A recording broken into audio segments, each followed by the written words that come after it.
Previously on How I Would Rewrite Twilight. I want to hurt the audience. This series is going to have 3 main characters, Bella, Rosalie, Leah. They all have their unique conflicts and their unique victories. The werewolves are gonna be werewolves. I said, stay away from my brother! Maybe a conflict between the wolves and the Volturi in season 5 or 6. When the characters are really on the bad side of the Volturi, they're gonna need someplace to go. Renee, Charlie, Phil, the wolves, the imprints, and the vampires, and Renesmee, all in one house together. Maybe Leah's gonna put some pressure on Rosalie and Bella, like, hey, we're friends, but you gotta pick a side. Are you gonna stand with these people-eating vampires who are murdering people, or are you gonna stand with the wolves who want to protect people? Now on How I Would Rewrite Twilight. Okay, no, be normal. Be a little bit normal for a little bit. We're doing a sequel. We're back by popular demand. Come on, everybody, strike up the band. We're doing a sequel. Greetings and salutations, beautiful humans. This is the Amity Elf, and I know what you're thinking. The Amity Elf, your long-awaited follow-up to your Twilight video. That's right, baby. We are back in business, just like the Looney Tunes. Nope, they were back in action with Brendan Fraser. I made an initial video that was how I would reboot the Twilight books as a series, like a TV series. That video was pretty well liked by the standards of the channel at the time, so I made a couple of other videos, how I would reboot the human characters from Twilight, how I would reboot the Cullens from Twilight, how I would reboot the Volturi from Twilight. After I made all of those videos, I made a compilation video that did really well by the standards of the channel at the time, and honestly by the standards of the channel now. I wasn't 100% on whether I would continue the Twilight videos before I made the compilation, but once I made the compilation and people seemed to really like it, I decided, yes, I am going to continue making my Twilight videos, and this is one of those. So, this is the werewolf video. This video, as planned currently, is going to be how I would reboot the werewolf characters in the Twilight series. The canon werewolf characters who are canon in the books. If I do end up making up OCs for the wolf pack, that is going to be in a separate video, probably just for OCs. Also, if I decide to give a personality and storyline to one of those background werewolves who we hear about by name but never see do or say anything, that will be in the OC section. Yeah, this video is long enough as it is, she said confidently before she was even a quarter of the way through editing it.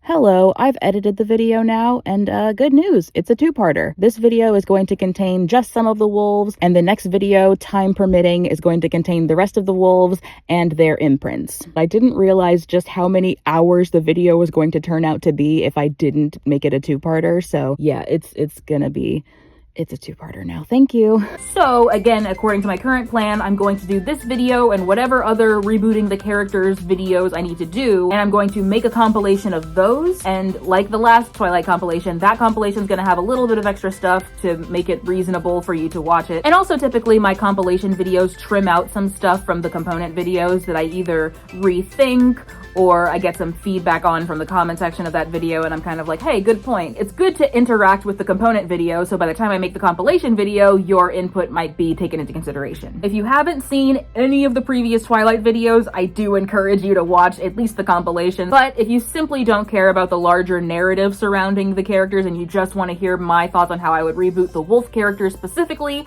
I got you. This is that. Oh, also trigger warnings. I don't expect this to come up too much, but it's the Twilight series, and the Twilight book series contains references to sexual assault and domestic abuse, and there's a lot going on in the canon Twilight series, so if you are sensitive in any of those areas, maybe either consume carefully or don't consume. That's also reasonable. Now, how I would reboot the wolves.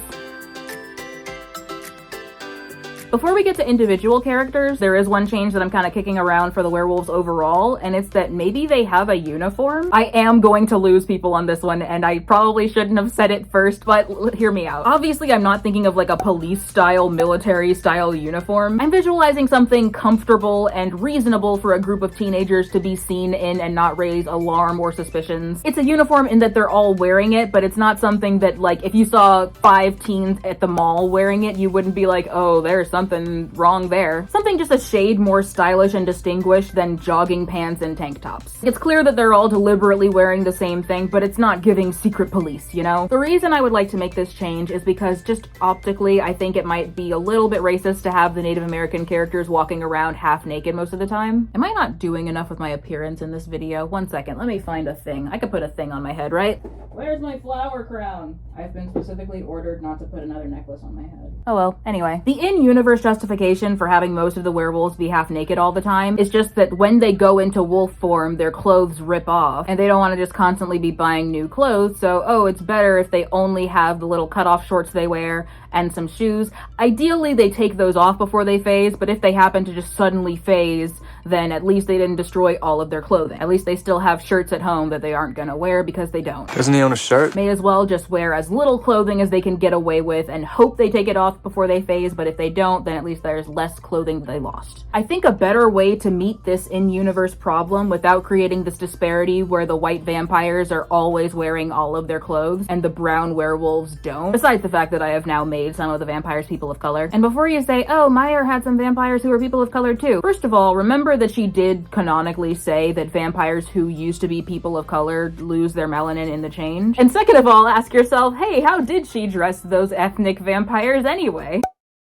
Sorry. As I was saying, my solution to this is having the wolves basically say the newest pack members have to go around shirtless until they get better control of their wolf form. It's part pragmatic and part implicit hazing ritual. Like, you look a little silly being the one shirtless guy in a group wearing cool little stylish uniforms. So when Bella meets Jacob again after he has become a wolf, he will be shirtless, but the other werewolves will not. And before that happens, when Bella and Jacob both observe that one of Jacob's friends has suddenly gotten closer to Sam's group, that friend will be shirtless. It's weird, it's almost servile in appearance, it's uncomfortable. And it means that there can be a whole thing where Leah, the first known female werewolf, is not able to partake in this hazing ritual because she can't go around shirtless. So that also kind of creates a rift between her and the rest of the pack because they're like, oh wow, we all had to go shirtless for a while and that was kind of embarrassing and it brought us closer to the group in a weird way because hazing is weird, but you don't have to do it and we feel alienated from you for that. The other werewolves, so basically the ones who have gotten control of their wolf forms and are no longer just bursting into wolf form every time they get too worked up or too angry, too emotional, whatever. The rest of them are wearing basically tearaway clothes, but give me time to explain what I mean by that. Basically, when they want to phase on purpose, they wear clothes that are specifically made to be removed quickly. I said tearaway clothes, but I really can't stress enough how smooth and methodical it will look to the audience when they go from fully dressed human to giant quadruped very quickly without ripping anything. The overall impression that the viewer will have will be, wow, someone crafted these clothes meticulously and very well. Someone put a lot of thought into these. These are clever and effective and they are being utilized well. It's like, oh, I smell a vampire. Quick, I pull a wooden peg from a fabric loop and something comes undone, some Velcro happens. I realized I sounded a little bit like I've discovered buttons for the first time. Oh, what? I smell a vampire? Okay, this is Velcro. This is just a pull string tie type of situation. It'll look very cool, okay? I think the imaginary fandom for this imaginary show is going to be disappointed to not have the werewolves walking around all hot and shirtless most of the time, but I think that reaction is worth it. I think it's worth not objectifying these indigenous characters, and I definitely think it's worth how cool I imagine their uniforms looking. I'm not going to try to draw it, but if anyone does draw this concept, please tag me in it on Tumblr. Another couple of things that apply to all of the werewolves collectively. First of all, we're removing the idea that they start regularly cutting their hair once they're werewolves to avoid being shaggy. The cutting of hair has spiritual significance for a lot of indigenous tribes, and the matter was treated very matter-of-factly by Twilight canon. It's the kind of thing that if this was a real show, I would hand to actual subject matter experts, but as far as my non-expert opinion, I think it's better and cooler to treat the grooming of their wolf fur as a sacramental and communal thing than to just have them cut their hair out of cold pragmatism like they're the military or something. Second thing, while I am going to use the term alpha for the rest of this video to refer to the head of the wolf pack because that's the terminology that's used in the books and the movies, I feel it's important to point out that a lot of what is assumed and said about the social structure of real-life wolf packs is based on incorrect science, especially a lot of the alpha stuff that those Omegaverse enthusiasts in the Manosphere like to play with. In the actual imaginary show, I could see us switching out the word alpha for something like chief, maybe, in that it's a very respected role that can also go to multiple people. If nothing else, alpha is an acceptable fallback, but it's worth thinking about. Okay, specific characters. First up is Jacob, although do remember I have established that the three main characters of this series are going to be Bella, Rosalie, and Leah. By main characters, I mean point of view characters. So Edward and Jacob are major characters in Bella's story, but the overall show is going to follow the perspective of Bella, Rosalie, and Leah. So while we're going over Jacob's character first, Leah is the point of view character and overall the more prominent character in the show.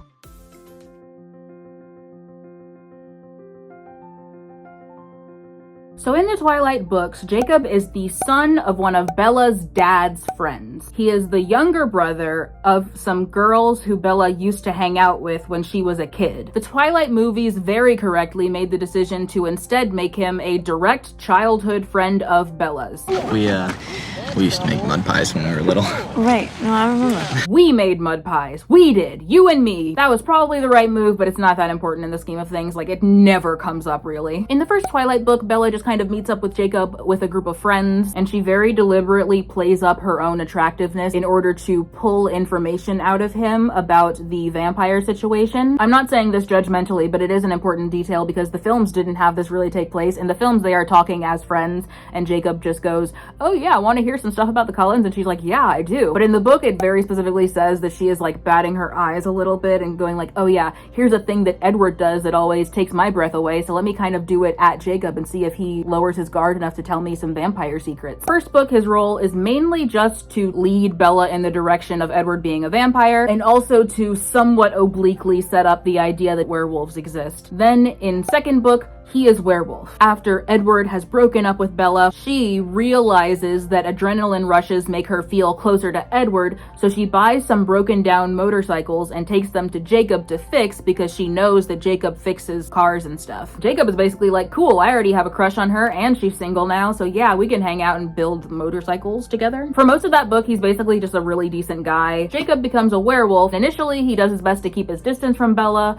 both because the werewolf thing is a secret of his tribe, and also because it is dangerous to be a werewolf around a human. Basically, it's unsafe for her, and also it's not his secret to tell. He's not allowed to just out the pack's secrets just because he likes her. Actually, let me rephrase that. He doesn't not tell because it's pack's secret. He does not have the solidarity for that. I'm sorry, Jacob lacks it. The actual reason he doesn't tell the secret is because he was ordered not to tell by his pack leader, the alpha of the pack. When he gives a command, it is impossible to disobey. Literally, physically, you can't do it. Jacob would absolutely squeal on the pack if it weren't for the fact that he is literally unable to do it. In fact, he goes to Bella's house and is basically like, "Hey, just think about it a little more. I kind of gave you a lot of clues beforehand. Just kind of piece it together." And then Bella has a dream about it, whatever. It's fine. Bella finds out he's a werewolf. She and Jacob get to keep hanging out even though he's a werewolf now, and that's great. The movie of New Moon added more romantic tension to their hangouts than existed in the book. Like, they're almost kissing a lot in the New Moon movie, and that wasn't really taking place in the book. When Bella goes to save Edward from being murdered by the Volturi because he thought that she was dead and he went to tell them to kill him and etc. After Bella has dealt with all of that and all of the Cullens have come back to live in Forks again because, yeah, they moved away. After all the Cullens come back, Jacob is basically like, "Hey, we can't be friends anymore if you're gonna be friends with a vampire." Bella's like, "Please don't make me choose." And I'm sorry. I'm not trying to make fun of Kristen Stewart. They end on bad terms in that book. In the third book, Jacob is abruptly worse. He's more smug, he's more entitled, he's more territorial, he's more disrespectful of boundaries. In Breaking Dawn, he explicitly wants to murder the entire Cullen family when he thinks that Bella might have become a vampire. Like, he really likes killing in the books. Also, because he's been rejected by Bella, he spends a little while like staying as a wolf and eating raw animals and stuff. But he finds out Bella's pregnant with the half vampire baby, so he's like, "Okay, here's what's gonna happen. First of all, not gonna let the rest of the wolf pack kill her out of suspicion of what the half vampire baby's gonna be like, but also, if that thing kills her on the way out, I get to kill Edward. Not just as a thing that I decided, but Edward literally said to me, "Hey, if it kills her, you can kill me." Because I don't want to be around super long after that. The Twilight series really does a lot of that stuff, but it's whatever. Then, baby gets born, and Jacob takes one look at it and super duper imprints on it. Which, I mean, listen, I've already said that in this series that I'm making, imprinting isn't a romantic thing. It's just a bond that sometimes forms, and it's protective, but it's not romantic. The books don't explicitly say that Jacob is going to marry the baby, but it's certainly the implication. Stephenie Meyer definitely wanted it not to be creepy. When she was writing it, she definitely wanted the imprinting thing not to be creepy. First of all, with Quill, which we'll get to in a minute, but the vibe she had is definitely, oh yeah, when they're a baby, it's not romantic. It probably does become romantic when they're older, but the wolf is so submissive and moldable that it can't possibly be abusive. And like, I don't know, Steph. I get it. I do get it. If I am erasing my understanding of the world I live in as the Amity Elf, if I'm erasing my understanding of this world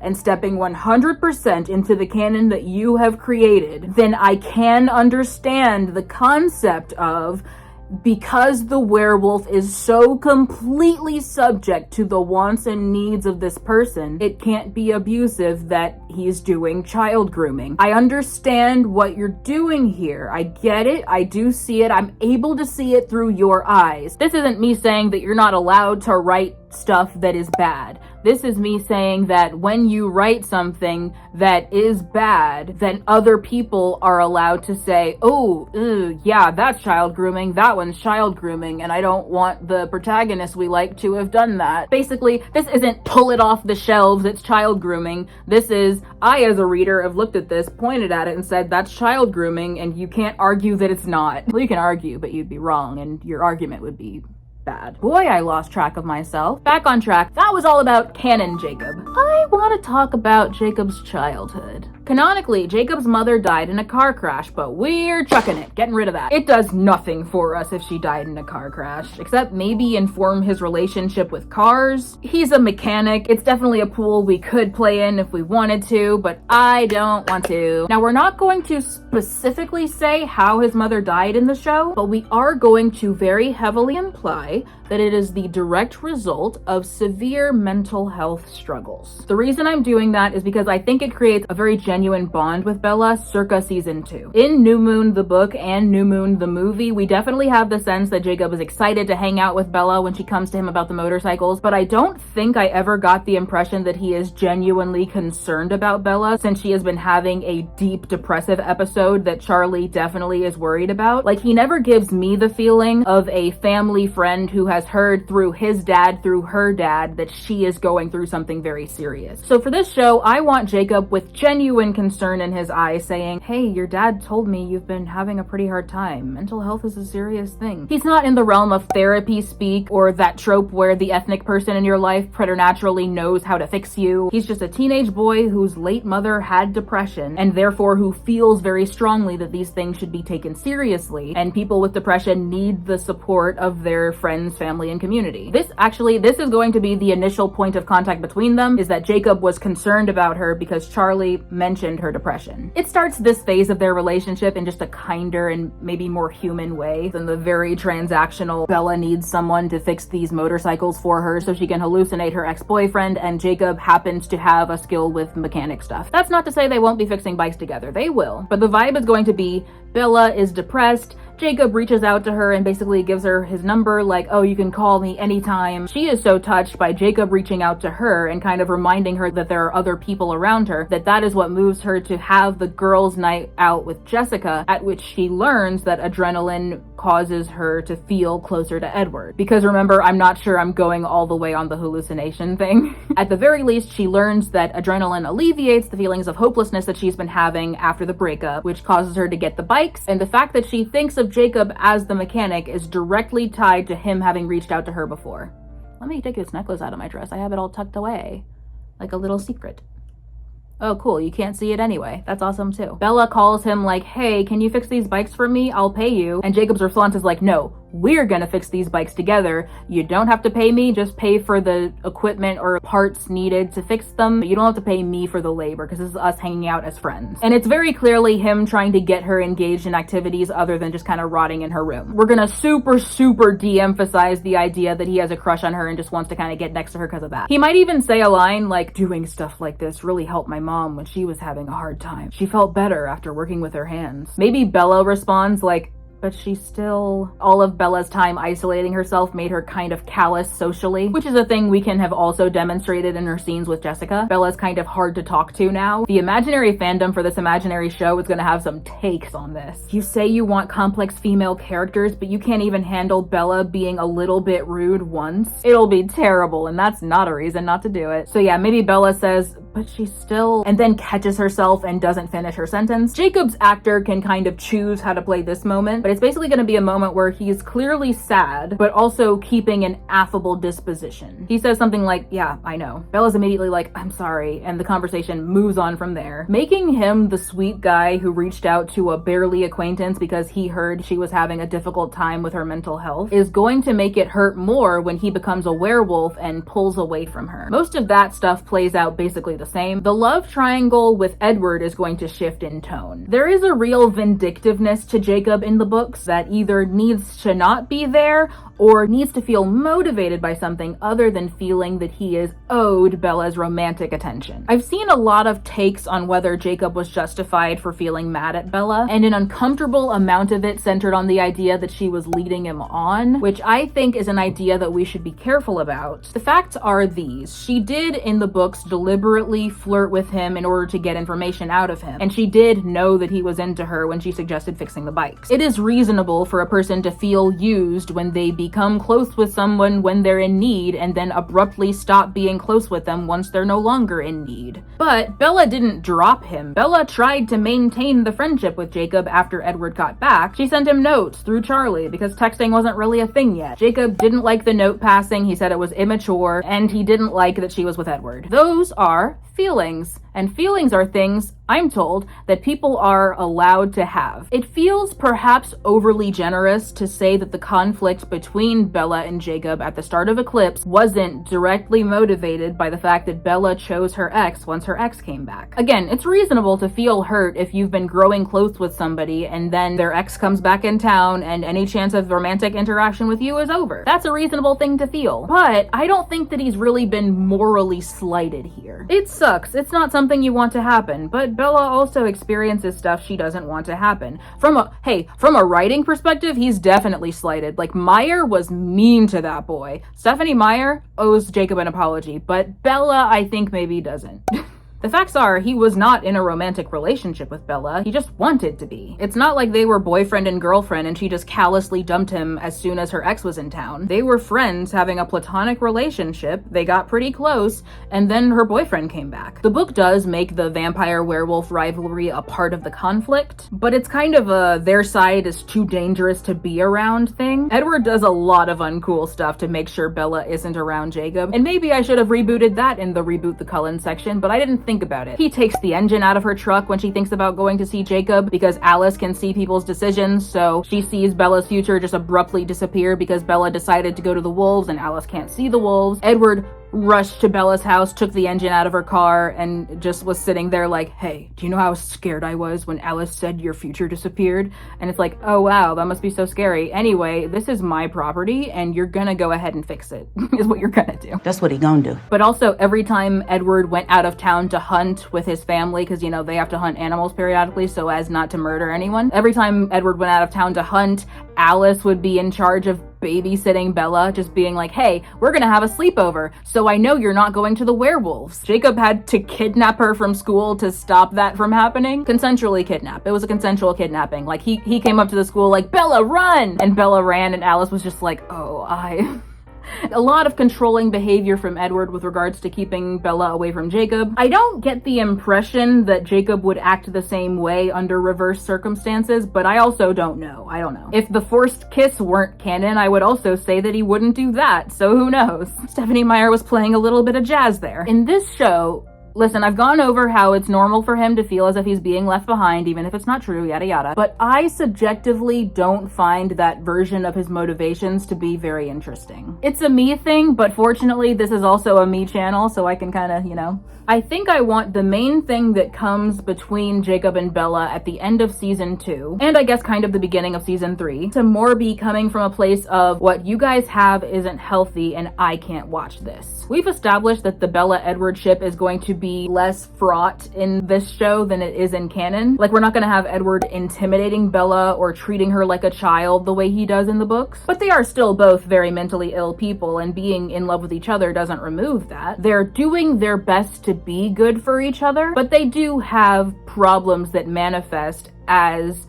relationship misbehavior, let's say. Jacob, for his part, he's a teenager. He's not like an expert on this kind of thing. He's just a teenage boy who had to lose his mother in a terrible way, and all he sees of their relationship is what Bella was reduced to after Edward left. So his take on the situation is, being with him is bad for you. He's going to hurt you again. It is a matter of genuine urgency that you not subject yourself to this any longer. I really enjoy the idea of this scene playing out in which Jacob is basically saying all of this out loud, and Edward, as a mind reader, is basically forced to see all of this from Jacob's perspective, which is almost canon to the books. In the book, it does mention that Jacob sometimes will think about how depressed Bella looked when she first walked up to him about the bikes, and he would actually weaponize that thought to hurt Edward. Like, in the book, he would deliberately think about that to make Edward sad and stuff. But here it's gonna be just Jacob is genuinely saying, hey, this isn't good for you, and thinking about those moments, and Edward is seeing this and feeling hurt by it, and almost as a self-defense measure, Edward's gonna turn it around like, hey, don't pretend you don't have ulterior motives. You like her and want her for yourself. And Jacob is gonna react with a really raw, like, from the heart, yes, I like her, I love her. I love her! I love her with every breath I breathe! I don't want to see her suffer through you again. This will be the first time that Jacob addresses his feelings for Bella as such. Before, there was maybe a subtext of it in the air between them, but he's been letting things play out naturally. He's been treating Bella as a friend and letting the chips fall where they may. Maybe his friends have brought up his feelings for Bella and he's deflected, but he's never done the same himself. She was depressed from her breakup. He considered it more important that she had a friend to talk to. But now, with Edward back and this mounting tension between them, Edward tries to turn things around on him and he just takes it. He just takes it. He's like, yes, I love her. And there's a brief silence and his words just hang in the air for a little bit. Bella breaks the silence by gently telling Jacob basically that she is choosing Edward. She chooses Edward. And we can see that it hurts. And afterward, he can't look her in the eye and he's physically distancing himself from her. It's not made explicit, but you, the viewer, understand if you're paying attention that he's making space in case he phases by accident. Presumably he's still in the shirtless tier right now. Like, he hasn't graduated to uniform yet, so he's still a little bit of a loose cannon. In season 3, he's gonna have his uniform and we're all gonna be excited to see him in the uniform. But yeah, he's making sure no one gets hurt and kind of removing himself from the scene entirely. Safety first. He's in an emotional state. This is also going to be the first time that he almost kind of goes into therapy speak, or at least he gets really formal and clinical. He says something like, if that's your decision, I hope you know that I'm here for you if things get bad again. You have a whole community that wants to support you, so don't feel like you have to go through this on your own. Then he does run off. You can tell he's either going to phase or cry, and perhaps both. Before I move on from New Moon, I worry I've been cutting Bella too much slack, so I will say that Jacob still gets to have that moment where Bella goes home and finds out he ratted her out to Charlie about the motorcycles. That part is beautiful. I wouldn't do a thing differently. A lot of people say that they were Team Jacob when they read New Moon and then couldn't be once they read Eclipse. So I'm basically doing my best to help Team Jacob remain a valid option during season 3. The forced kiss during Eclipse feels like too major a moment to excise completely, and also too much of a moral low for all characters involved except for Bella to keep intact, which presents a challenge for me. So in the book, Jacob forcefully kisses Bella and she is fighting him for several seconds before she basically gives up and waits for it to be over. When it's done, she hits him in the face, breaking her hand in the process, and then Jacob takes her home where her dad laughs at her and says, good for you, to him. Because Charlie is Team Jacob whether he assaults her or not, I guess. This was definitely meant to be a comedic set of scenes. I've seen people say that this was done to character assassinate Jacob to make Edward a more viable love interest. Absolutely not. There is not a drop of self-awareness in that scene. You are supposed to be laughing. It's funny that Bella tried to hit a werewolf and she broke her hand on his face. It's funny that she expected her dad to be on her side, but he said good for you to Jacob. And it's hot how Edward shows up and he argues with Jacob about it in a way that paints Bella as a piece of property that he damaged. Okay, here it is. I found it. Edward spoke in a voice so peaceful and gentle that it made the words strangely more threatening. I'm not going to kill you now, because it would upset Bella. Humph. I grumbled. Edward turned slightly to throw me a quick smile. His face was still calm. It would bother you in the morning, he said, brushing his fingers across my cheek. Then he turned back to Jacob. But if you ever bring her back damaged again, and I don't care whose fault it is, I don't care if she merely trips, or if a meteor falls out of the sky and hits her in the head. You mean a meteorite, Edward. You mean a meteorite. Thank you. If you return her to me in less than the perfect condition that I left her in, you will be running with 3 legs. Do you understand that, mongrel? Jacob rolled his eyes. The movie version of Eclipse tries its best to make this moment better by having Jacob, Charlie, and Edward take this situation way more seriously. Jacob doesn't swagger in like, LOL, I kissed her and this dope broke her hand hitting me. He looks reluctant to admit that he kissed her, and he apologizes pretty genuinely in another scene. Edward doesn't show up like, if my property is damaged on your land again, I will harm you. He swerves his car practically into the curb in his haste to lambaste Jacob explicitly for touching Bella against her will, which was never the focus of the scene in the book. Charlie doesn't get a ton of room to react, but like I mentioned in the previous video, I think that was them playing it safe. My dilemma is, how do I keep this scene while playing in the characterization zone I intended for everyone? Part of me wants to make it one of those Jacob gets bad advice from someone type of plots. Maybe Jacob goes up to Paul and Paul gives him some unsolicited advice that Jacob absorbs without meaning to. Paul is like, hey, if a girl looks at your lips, that means she wants you to kiss her. And why did Paul talk like that? Why was that the voice I did?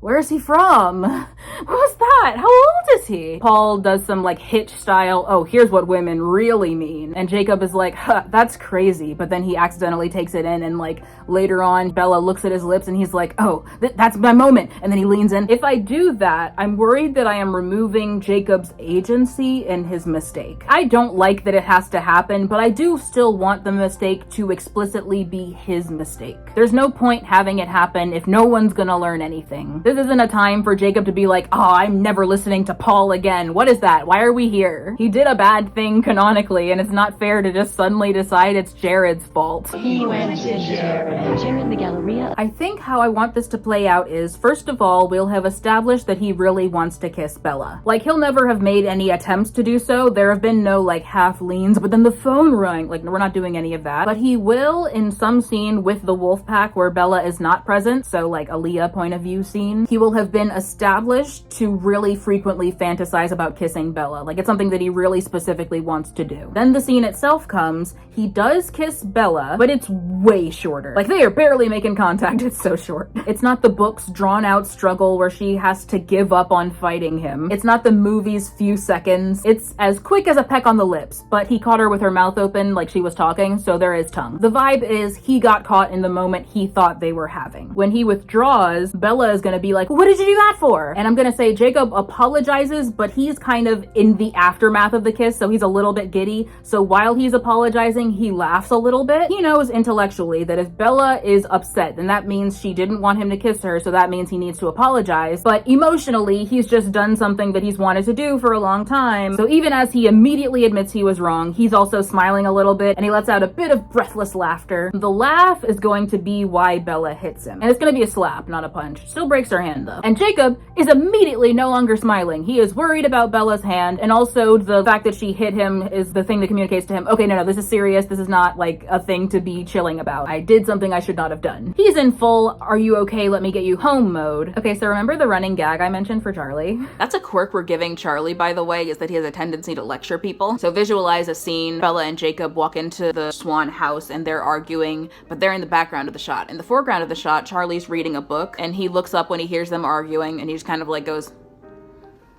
close the book, puts it down, gets up, and then hard cut to the two on the couch listening to him lecture them. So yeah, that does kind of happen here. Most instances of this gag are going to be for comedy, but this one is pretty serious. Okay, this will work.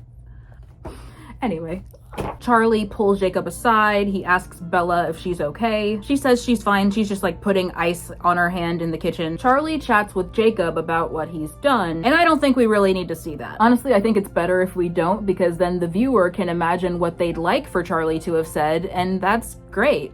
Jacob is definitely gonna submit to the scolding with grace. We already know that he feels bad about what he did. Like, we have seen the remorse in his expression in the acting, so we are satisfied that he is growing from this. Edward shows up while Bella is alone in the kitchen, icing her hand. He speeds in like, I heard Jacob's thoughts while I was parking the car. Are you okay? Do you want me to talk to him? Bella's like, no, Charlie's got it, and Jacob has definitely learned his lesson. Edward starts going, the wolves have no control, but Bella stops him from that train of thought. No, this isn't a wolf thing. This isn't the wolves. This was Jacob doing a bad thing. And I kind of want them to have a mini argument about that here, because I think that the Cullens' racism towards the wolves is never really addressed as such in canon. For the show, this isn't going to be a conversation where Bella is like, you're being racist. But she is going to say like, hey, this prejudice you guys have against wolves is not cute. You guys have killed people. All of you have, except, well, Carlisle? Carlisle. All of you have killed people except Carlisle. None of them have killed people. 0 body count on the wolf side. So yeah, Edward and Bella are having an argument because in this show, Bella actually cares enough about the wolves to defend them when the Cullens are being unfair. Maybe during the argument, we cut to Jacob and Charlie in the living room. From his perspective, we hear the slightly muffled sound of Bella and Edward's argument because of course he can hear that from here. He has werewolf hearing. It's just kind of an emotional moment for him to hear Edward talking bad about his pack, like talking as if he has reflected poorly on his entire family, while Bella defends them because she cares about them. And when Bella and Edward's little argument fizzles out, Edward's gonna be like, hey, let's get you to Carlisle to look at your hand, and they go and do that. The Eclipse movie did a pretty good job of having Jacob give an actual apology next time he sees Bella, so probably keeping that. The tent scene where Bella is cold and Jacob needs to warm her up with his hot wolf body, that's probably still gonna happen. Why did I say probably? It's definitely still gonna happen. Can you imagine if I cut that? The riots I would experience? I am hotter than you. This time he's kind of more respectful about it than he was in the book and movie, and then he's not like, take your clothes off. He has learned his lesson about boundaries. The conversation between Edward and Jacob while Bella is sleeping but also not sleeping is going to be less paternalistic in tone. It's genuine. They're being genuine and they're not going to be talking about her like she's property. That was definitely meant to be the tone of the book too. It just had a little bit of like weirdness there. The scene where Jacob finds out that Bella is engaged to Edward is getting fundamentally renovated. He's not threatening to die in the battle as a means of emotionally blackmailing Bella into some twisted profession of love. I don't want this moment to be without conflict though. I like the idea of him reacting more like, you're engaged? Why? There's a suspicion there because he knows how Bella feels about marriage. At some point they will have discussed this. He's not even really that threatened from a love triangle perspective because like it's not that different. Choosing Edward plus church isn't that different from choosing Edward plus vampire venom. He already knew that she wanted to be a vampire with him forever. He's not really pressed about the bad ring. Sorry, ring. It's not your fault. But the fact that she is committing to a path that he knows she doesn't like or value does raise some concerns. He's suspicious that she's being forced into something, so yeah, it's a why are you engaged? The writing and the acting will have to be very clear that this is him asking a genuine question based on how well he knows her, and not him challenging her decision out of self-interest. Eventually, she admits that she is engaged to Edward to satisfy a deal that they have made. Edward said he'll only change her if she marries him. That's still true in the show. This results in an argument between Jacob and Edward because Jacob finds that manipulative, and Edward again thinks it's disingenuous for him to weigh in on their relationship with this veneer of selflessness, as if he doesn't have the ulterior motive of wanting Bella for himself. Jacob storms off because of the argument with Edward, and that's when Bella follows him, worried about him going into a battle with this kind of weight on him. He hears her concern for him and basically says, it's okay, fighting vampires is what I do, you don't have to worry about me. And she does kiss him of her own free will out of genuine affection. It's pretty platonic. This time he doesn't twist her arm into it. She's worried about her friend. He goes to battle, he does get hurt. All of that plays out basically the same, except it'll be less blamey towards Leah about it. The book, and its determination to continually punch Leah in the throat, plays it out as this like, no, Leah, why are you being so stupid, taking on so many vampires, trying to prove yourself? Very explicitly acting like it's Leah's fault. When Jacob gets involved in her fight, a newborn is able to wrap his arms around him, and that's the one thing you can't let happen, because when a newborn gets to wrap their arms around you, they just get to kind of crush everything in there, and that's bad. So Jacob Jacob gets super hurt, etc. This one, we're not gonna do that stuff because Leah is a part of the pack and she is valid for wanting to fight the battle. You guys wanted her fighting the battle. Why are you acting like she's not allowed to fight the battle? Like, she's so stupid trying to fight all these newborns. Yeah, that's what we're here for, guys. Hey, Jacob, if she's fighting them and she turned out fine and you jump in and immediately do the one thing you're not supposed to do, I think maybe you were bad at fighting the newborns and just didn't think she could do it. So we're not gonna have that happen. I'm going to let most of Breaking Dawn play out the same because I think that I've built up enough goodwill for Jacob in my previous choices that I can let him be kind of petty and vengeful now. So he still does go to the wedding and kind of flip out when he finds out that Bella wants to have a honeymoon with her husband, despite being a fragile human. He does still go to confront the Cullens when he hears about Bella being sick. I'll even let him keep that moment where he's so hurt by how much he still loves Bella that he goes to a public place and just tries really hard to imprint on someone. Although I'm going to say he doesn't go to a park, since that risks imprinting on a child. Man, why don't you go to the elementary school while you're at it? I really need to imprint on someone. Better go to daycare. In the book, he thought about going to the mall for this, but he was like, nah, I don't want the kind of girl who goes to the mall. Gosh, his misogyny was so strong in that moment that he would rather imprint on a child than a girl who likes to shop. Instead of going to the park, he's gonna go to Leah's college campus. It'll be a familiar setting by this point because we've gone with Leah to her college campus. Jacob goes there to try to imprint, but no dice. He imprints on Renesmee, and again, completely devoid of romantic subtext or text or grooming. We're not doing grooming. Like in the book, a lot of what he does after this point is just kind of babysit, at least in season 4. Oh, and just a reminder, I am changing the true alpha subplot to, first of all, remove the whole bloodline of the alpha thing. Like, it's not, oh yeah, if you have the right bloodline, then you get to be the alpha. My current plan is that instead of Jacob becoming the alpha, Leah's gonna become the alpha because it just feels better. If I did let Jacob become the alpha, it would definitely be more of a strength of will, good intentions kind of thing. Like, oh, you had the true strength of a wolf, and that's why you were able to start your own pack, not you're the grandson of Ephraim Black. Nah, man, pure heart or whatever.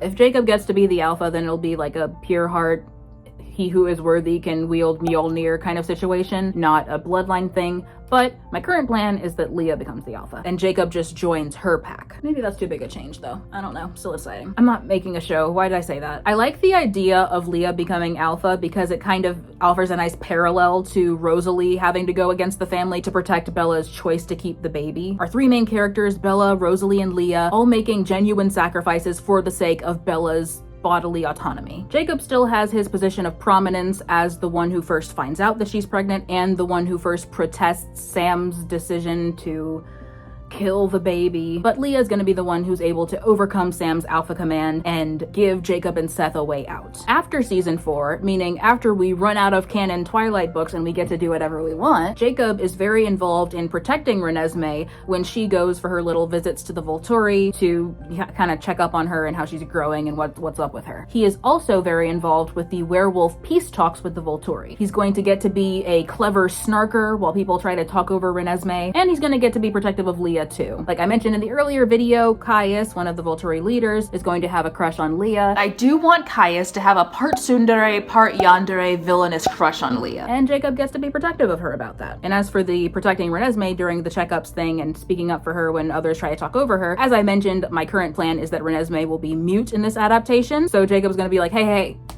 she's trying to talk to you guys, something like that, you know. That's about it for the Jacob section, but hopefully you can kind of see what I'm doing with them. Now it's time to rebootify. Nope. Now it's time to reboot.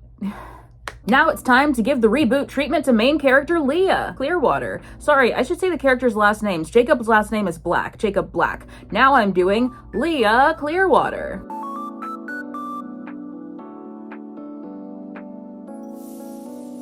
Okay, in the canon of the Twilight books, Leah is a minor character, she's an extremely minor character circa Twilight, New Moon, and Eclipse, and a secondary character in Breaking Dawn. She is the first known female werewolf in the history of the tribe. In terms of her personal life, her backstory is that the leader of the pack, Sam, used to be her boyfriend. They broke up because Sam imprinted on Emily. Imprinting is an involuntary thing that wolves do sometimes where they look at someone and suddenly that person person becomes the most important thing in the world to them. Even though Sam did love Leah, the fact that he laid eyes on Emily kind of just immediately superseded that, and he's like, yeah, okay, sorry, I can't love you anymore, is the thing. Or at least not in the way I used to. So Sam abruptly broke it off with Leah. At the time, Leah didn't even know that Sam was a werewolf, so him breaking up with her was completely unexplained. He just suddenly dropped her out of nowhere to date her cousin Emily. And because of that, by the time she herself became a werewolf and joined the pack, she was rather embittered and unfriendly towards the other wolves. And they also didn't like her because they had to read her mind whenever they were in wolf form, and she had to read their minds whenever they were in wolf form, so it was just a really unpleasant experience for everyone. I would say mostly for Leah, but the books definitely focus on how uncomfortable she made everyone else. And also, Stephenie Meyer goes out of her way to have Leah in Breaking Dawn lament that she... Okay, here's the thing. So the Twilight books really care about the fertility of the female characters. It is a central theme, is that like womanhood and fertility are supposed to go hand in hand.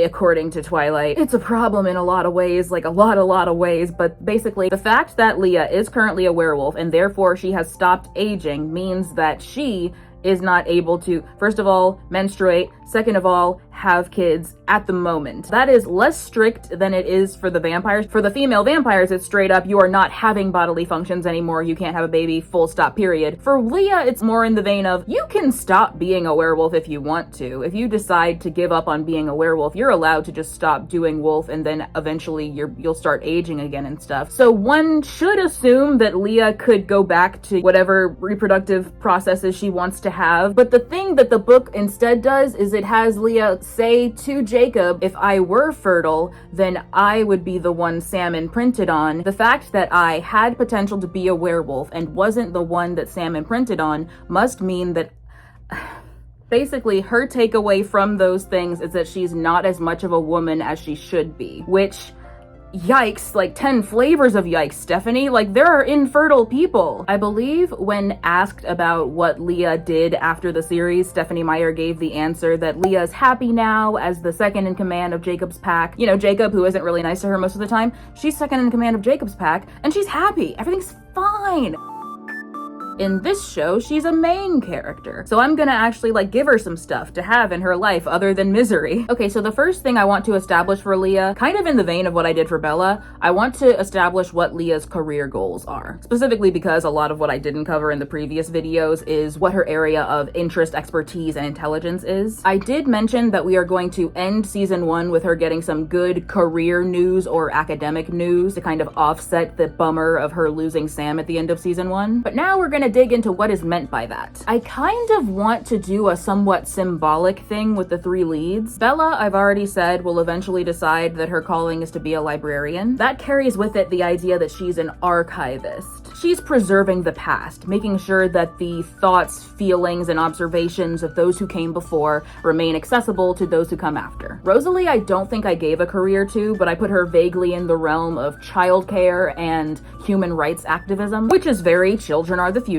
If Bella gets past and Rosalie gets future, it stands to reason that I'm going to give Leah the present. I think I want to put her in journalism. Having a character whose core competency is getting answers and finding out what's going on is compelling and just narratively useful. If I hadn't already decided that I was going to make her a journalist, the scene between Clark and Lois in the 2025 Superman movie definitely would have made the decision for me. That sealed it. I adored that interview scene. I love a character who will steadily dissect the implications of something. I stopped a war.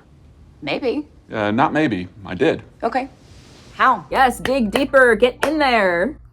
What did you mean by that? Does that make Leah the Daniel Malloy of Twilight? Did you eat the baby? I'm comfortable with that, right? We're comfortable with that. I want Leah to be so competent that it becomes a fandom joke in the imaginary fandom for this imaginary show that the only reason the other characters still have mysteries to solve is because they didn't think to ask Leah. Her mysteries get solved quickly and thoroughly. She's taking pictures, she's taking notes. Another character visits Leah's room and they're like, yo, I think I found the secrets of the universe? In season 2, New Moon, when she and Bella are both kind of wondering about some of the same stuff and directly interacting about it a little, we get to really see their areas of focus shine. Bella is bringing Leah the background information that she wouldn't otherwise have. Jacob was acting like this, now he's acting like this. Here's the date and time in which this happened. Leah is able to bring a lot of the current context that Bella doesn't have. This is what I've been observing proactively about Sam's group and how they conduct themselves around my brother and where they tend to spend time. In order for Bella to still discover the werewolf secret before Leah does, there could be some kind of contrivance like, yeah, I've been gathering all this information on them, but my parents forbade me to go to this one specific place where they always meet up, and Bella is able to go there, and that's the difference. Leah's parents are in the know about it, so they told her not to check the one place where the secrets are happening, and Bella, having been told by Leah about the place, now goes there and finds out the secrets. Alternatively, it could be a matter of, oh, Bella already knows about vampires, so it's a shorter walk to the werewolf thing from the vampire thing compared to Leah not knowing any of that stuff, just knowing the legends but not having any reason to consider them relevant to this. Or it could be a thing where Leah is pursuing her journalism very ethically, like someone who studies journalism might, whereas Bella does not care about that stuff. She's like, nah, my boyfriend's a stalker.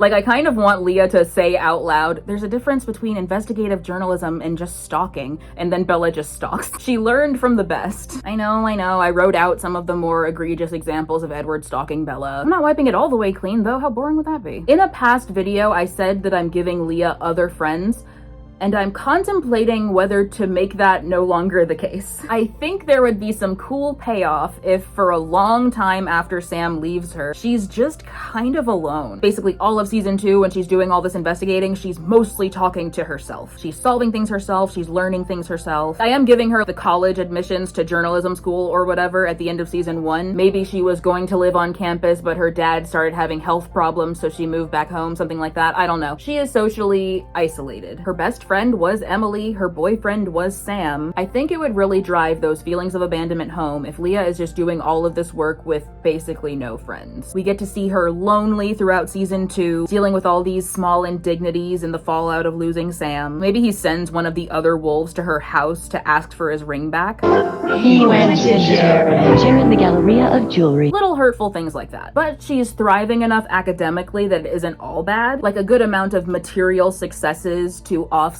the misery of her social life. Then one day, one episode, some normal scale thing is going to upset her. It would have to be a letter or a phone call or something to make it work for the scenario, because we need the person who caused the problem to not be physically present. The stimulus that made her angry isn't there to witness what comes of it. She receives some form of correspondence such that the one upsetting her isn't present. Out of the anger she feels, she phases into a wolf. The only one home at the time is her father, Harry. Harry Clearwater, seeing his daughter suddenly phase into a wolf, has a heart attack and dies. Leah manages to phase back into a human and call an ambulance for her dad. The other wolves, when they see the damage to the house that took place because, you know, there was a giant wolf in it for a little bit, they think that Seth was the one who phased. Seth, Leah's little brother. So the other wolves are just cavalierly trying to bypass Leah to get to Seth. She phases again and startles everyone. I have mentioned this in a previous video, but it's worth retreading. And when the rest of the wolves phase and we get the mind link between the wolves, Leah, and by extension the audience, can hear all of the other wolves thinking about how this isn't supposed to happen, she isn't supposed to be here, something must be wrong with her, and that's probably going to be the end of an episode.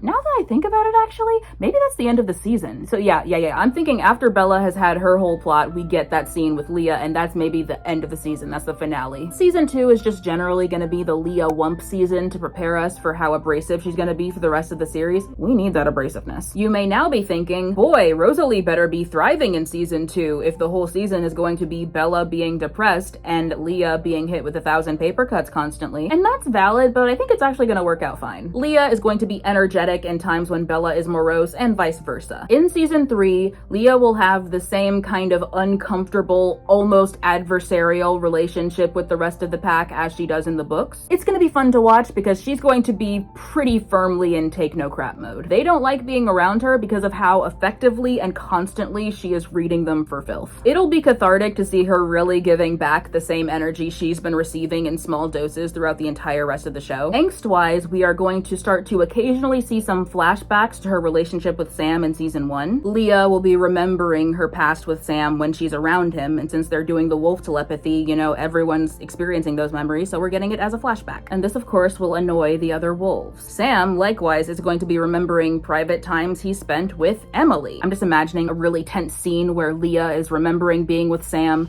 and the other wolves are telling her to stop thinking about it because it's hurtful and it's annoying, and she tries to stop thinking about it, but the flashbacks just keep hitting her. The memories just keep coming back because thought suppression doesn't work. It's a white bear thing. She can't not think about it. And as she's trying to force down those images, some new images start coming in of Sam with Emily because Sam is starting to remember that because he's trying not to think about that. It's cutting between those things. They're interspersed together. Sam with Leah, Sam with Emily, and throughout all of it, we have the other wolves going, stop thinking about it, don't think about it. It's noisy, it's overwhelming until Leah phases back into human in the middle of the woods, and it's abruptly silent. And she's just naked in the woods having a panic attack with no score. Obviously, we're not going to see anything, but like, yeah, she is naked, and there's no score, no soundtrack. You just hear her breathing and trying to regulate that, and then the scene cuts away to someone who's maybe having a better time. The next Leah scene after that, she's back to verbally decimating everyone. We're dealing with a difficult dissonance here because on one hand, I'm trying to characterize the characters in ways that I find the most satisfying. Indulging in the suffering that Leah canonically experienced in the books means characterizing the rest of the wolf pack the way they were characterized in the books and really just like experiencing them being terrible to her. Looking at it through that lens, the next scene where she's being rude to everyone again, they would be entirely unapologetic. Why can't you calm down? You're terrible to be around, etc. But like, I've also been characterizing pretty much everyone slightly more sympathetically, or at least I've been trying to get people into a zone where we understand their train of thought. It seems unreasonable for them to be terrible to her. More on that in part 2. Leah's disposition towards the other two main characters, you know, Rosalie and Bella, is going to become kind of strained once she learns the vampire and werewolf stuff. She's pretty normal towards Bella in season 2 when they're interacting then. She probably doesn't interact with Rosalie at all in seasons 1 or 2, but by season 3, Bella and Rosalie are both pretty annoying to her. Proximity of vampires is the direct cause of increased phasing of werewolves, so in a way, the Cullens moving back to town the first time before season 1 caused her relationship with Sam to fall apart, and while her phasing to cause the heart attack of her dad is more Victoria's fault than anything, that is still indirectly the Cullens' fault. Like, they did still kind of cause that. There's a strong argument to be made that as soon as the Cullens learned, oh yeah, when we go to this place, a lot of the population turns into werewolves against their will, they probably should have reached the conclusion, so we shouldn't live there ever again. We shouldn't go there anymore. We should sell that house and not make that one of the places we live. But they didn't do that. Vampires are the cause of everything that's gone wrong for Leah in this horrible year, and she's out here like, I wanna step on your grave. It was just for that. I made a little cul-de-sac for myself just to do that because I wanted to sing Cinderella's Castle. I wanna walk all over, lose composure, step on stepmother's godforsaken grave. I don't know how it'll come to be, but I'll see you under my feet so deep. I like Bella, Rosalie, and Leah having this tension between them at different times. In seasons 1 and 2, there are no problems between Bella and Leah, and there is tension between Bella and Rosalie, and Leah and Rosalie never interact. In season 3, Bella and Rosalie resolve a lot of their tension, and now there's tension between Bella and Leah and Rosalie. Gosh, that took work. My brain was like, names.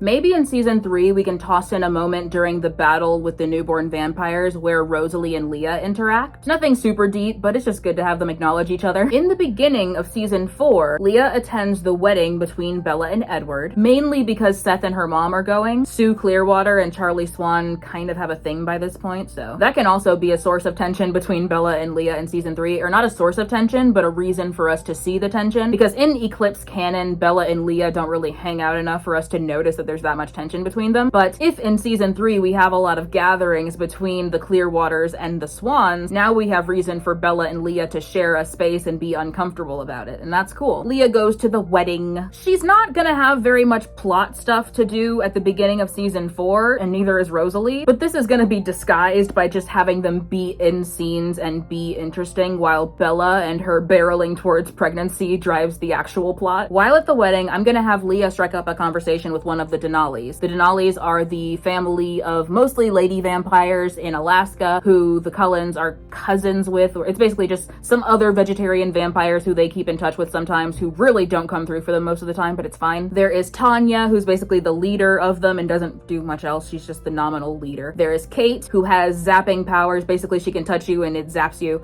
or it causes pain to you. I don't know whether it is described as specifically electric, but definitely in the movie they characterize it like a taser, like she has hand tasers. Carmen is the one who has a husband and speaks Spanish, and I think that's it. Irina is the one who's always a problem. She does nothing but be a problem. Irina is a problem because at some point off screen, between the plot of Twilight and the plot of New Moon, she became super duper close to a vampire named Laurent. After she became mates with him, he tried to kill Bella, so the wolves killed him. And so after that, anytime the Cullens called up their cousins, the Denali's, they'd be like, oh yeah, sorry, we'd love to help you out with this battle with the vampires who want to kill you. But unfortunately, one of our members is mad at the werewolves for killing a guy who tried to kill your girlfriend. So we can't help you, sorry. And it's like, cool. They're unreliable. I don't know why we're still friends with them. Also, later on, Irina messes up the family in another way, but we're not there yet. Well, we could be, but we're not. Leah's at the wedding. She runs into, I'm gonna say, either Tanya or Kate. Definitely not Irina. And they're gonna have a surprising rapport. Maybe they meet at the banquet table, and Leah is like, what with your diet? I'm surprised you bother to wait in line for hors d'oeuvres. And Tanya, I'm gonna say it's Tanya and not Kate, because Tanya is the one with the least going on. Tanya says, even if I'm not all that hungry, I can appreciate a pretty arrangement.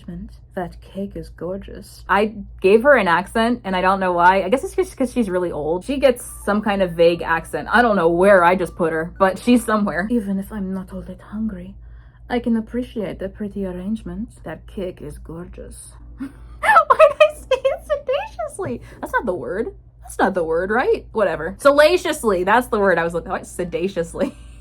Sedacious is when you're being salacious and committing treason. They're gonna chat for a bit. They have some nice conversation. Eventually, Kate comes over to talk to Tanya, and Kate's like, hey, Irina is not happy you're talking with that one. Leah says to Kate, is Irina the one who was dating the guy who tried to blood bag the bride? Well, she can relax. I wasn't even in the pack when he tried to kill a close family friend. Kate says, even so, I dare say you're not doing yourself any favors now. I think I gave her like an almost transatlantic accent there. No, not really. Now I will, though. Hold on. Even so, I dare say you're not, nope, that's, now I'm just doing like a slightly heightened Judy Garland thing. One second. Even so, I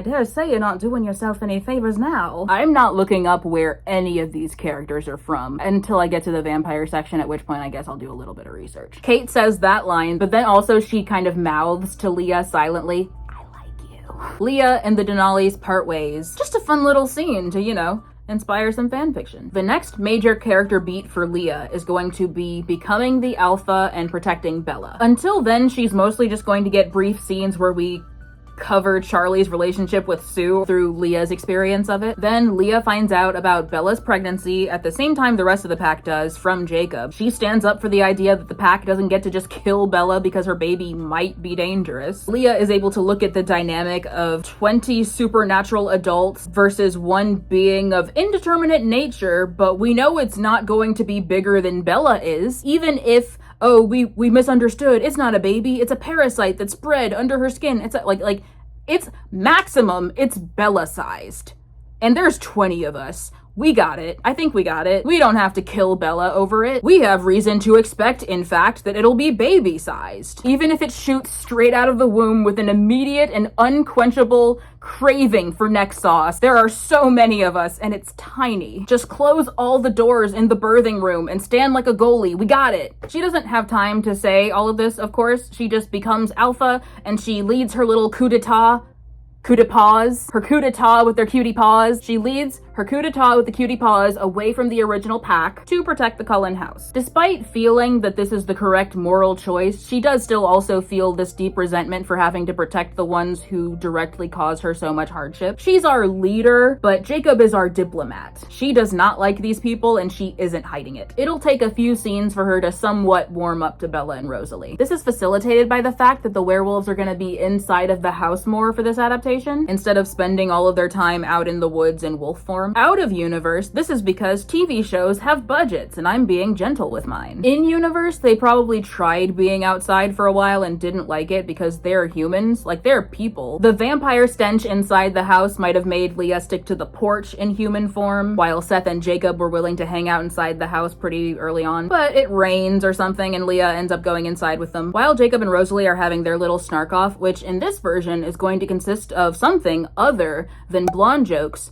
from the mid-20th century. While that's going on, Leah is just kind of watching, sometimes unimpressed, sighing, rolling her eyes, but sometimes laughing a little. This is so self-indulgent, but I do want at least one scene where the three main characters are alone in a room together for some reason. Edward and Jacob are off doing some other thing, and Bella, Rosalie, and Leah are sharing a couch in the living room, and they're talking, and this is our first time seeing the characters really connect. Maybe Leah is asking them what their expectations are vis-a-vis the hybrid baby and the wolf pack, and just kind of everything. They're all having just an open and honest discussion. This is Leah's chance to learn Rosalie's deal, Rosalie's chance to learn Leah's deal, because again, these characters haven't really interacted very much. In canon, Alice is really Bella's closest female friend, and it feels kind of mean to leave her out of the sisterhood I've just created, but Breaking Dawn also gives me an excuse for that. While Bella is pregnant with the baby, Alice isn't super able to see her future, like it's all murky and weird because there's a hybrid in her and that's not something she can see. She can't see the hybrid, so Bella's just weird and murky around it. Alice really doesn't like being around Bella during the pregnancy. So canonically in Breaking Dawn, the book, Alice spends a pretty good amount of time with Jacob because Jacob, as a wolf, completely blocks her vision. So instead of having the weird, murky, terrible thing she was getting with Bella, now she's just getting complete emptiness, and that's great. So she would hang out with Jacob a lot. That can be what she's doing at this point in season 4. While Bella, Rosalie, and Leah are getting closer, Alice is having her weird bonding with Jacob. Alice and Bella's friendship has been established up till now. This just isn't her time to shine. This show is going to have Leah and Rosalie be the ones to walk with Bella to present Renesmee to the Volturi instead of Emmett and Jacob. That's going to be a subtle but strong moment for Jacob and Leah's friendship. Jacob, having imprinted on Renesmee, which again isn't romantic,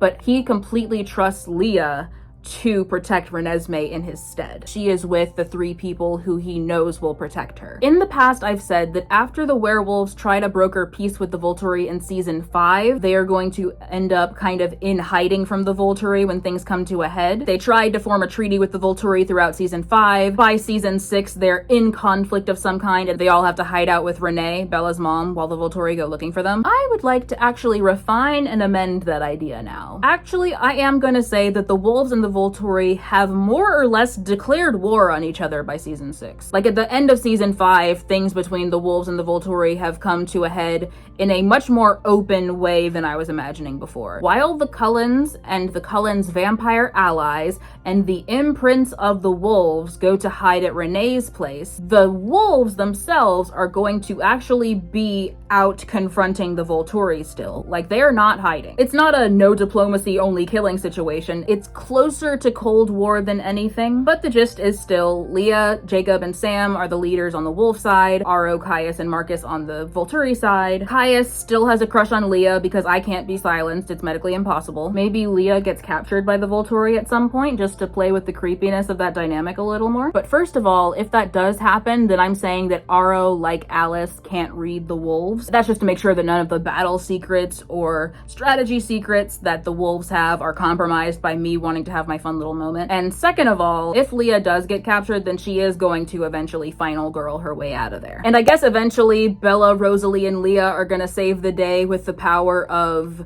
library, babysitting, and journalism somehow. Okay, here's the thing. Maybe I'll have Rosalie take an online political science class and okay, here's the thing. I haven't decided how it ends, but you get me though. This is the character section anyway. I don't have to do the whole plot. You just get where I'm going with Leah specifically, right? We're on the same page. You get me. You're cool. Greetings and salutations, beautiful. Nope, look at the camera. Look at the camera of the phone is where you should be looking. My water's way over there. It's fine, I'll be fine. Just don't get thirsty, you clown. Greetings and salutations, beautiful humans. This is the Amity Elf, and I know what you're thinking. The Amity Elf, I have a crush on you. Get in line, sweetie. I'm kidding. That's so mean. Why did I do that? Oh, it's going. I should probably start talking. Okay, now it's time to give the reboot treatment to main character Leah. Was I trying to whip in Nene, but with a point? Like, The Amity Elf, I'm worried that the sparkly eyeliner is going to prove distracting to the viewer. Well, imagine having it on your eyes. That's not it either. We're getting there. We're going to get there, though. Whew, boy, when we get there, it's going to be so strong. You have no idea. My butt! Look at how they massacred my butt. Good readings and salutations. Nope.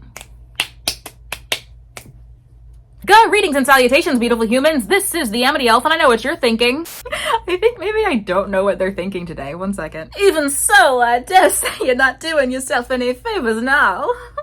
No, okay, I need to start from like an actual transatlantic thing. What's a transatlantic thing I can copy? Oh no, Richard, no. No, Richard. What about you?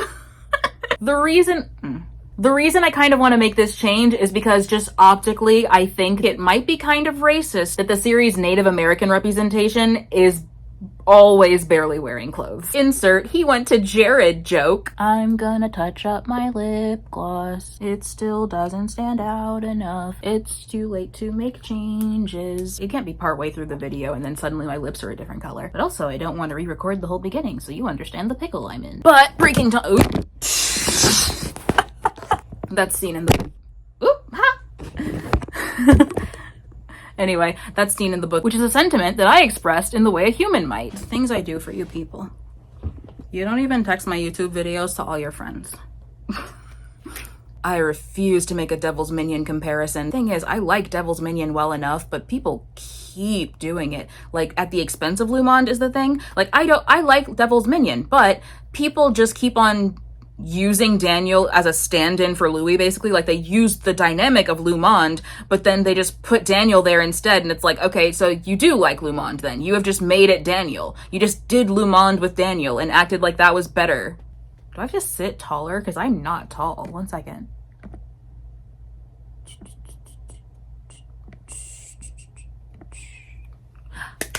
I love it. Okay. That's too much hair to have in front of me. I'm cool. Anyway.